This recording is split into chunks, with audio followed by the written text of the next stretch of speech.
Me again. Your girl didn't turn the daggone recording off. I said, now, how did you do that? Now I had to figure out where I left off at. Anyway, like I was saying. So then you make those decisions, right? And you are at a place in your life where now you have to live out those decisions. And then you get to that point. They call that the crossroads or the turning point, where you start looking at things and you say, if I keep going in this direction, things are going to get awfully ugly.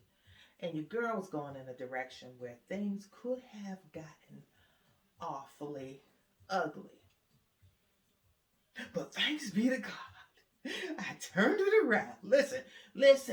And I've been running ever since. Running, trying to outrun my own decisions that I made in life. But guess what?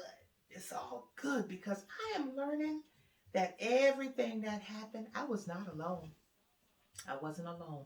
There were some decisions that I made on my own, and I had to face the consequences, but I wasn't alone. And so I want to encourage you today that as you're thinking about the choices and the decisions that you've made, oh man, some of them suck. Like some of them suck real bad. I know. Trust me. I see it from a distance and I realize that even the choices I made, man, they were my choices and I had to live out the consequences of them. But when I look at some of the other things that other people close to me and around me have experienced, I'm like, man, could have been me. Could have been. And so I believe it is my duty to come back and to say, as we are working through this thing called life together, don't forget that you are not alone. And as you are trying to respect and find your rhythm, acknowledge, you know what? I made some bad choices. Ask for a little bit of help. You are not alone. And also remember that it ain't going to happen overnight. Now, the freedom of your decisions and the freedom of being forgiven of your decisions is one area. Okay? Like getting to that place where you say, okay, I made these decisions and okay, I can't keep beating myself up over it. If you do that, that alone is like a huge step. Ain't an easy one, but it's one that's needed. It's called the gift of grace. Giving yourself a little bit of grace and saying, okay, you know what, I messed up, but I'm interested in turning it around. And so that's my goal. My goal is to reach my young people, where you at, where you at, where you at, and let you know, like, sometimes you're just going through life and you just figure, oh, you know what? Ain't nobody gonna say nothing. This is my thing. Oh yeah, you better believe it's your thing, all right. Because your parents, the people around you, can only save us so much before that inner you says, hold up, this ain't the way I want to go.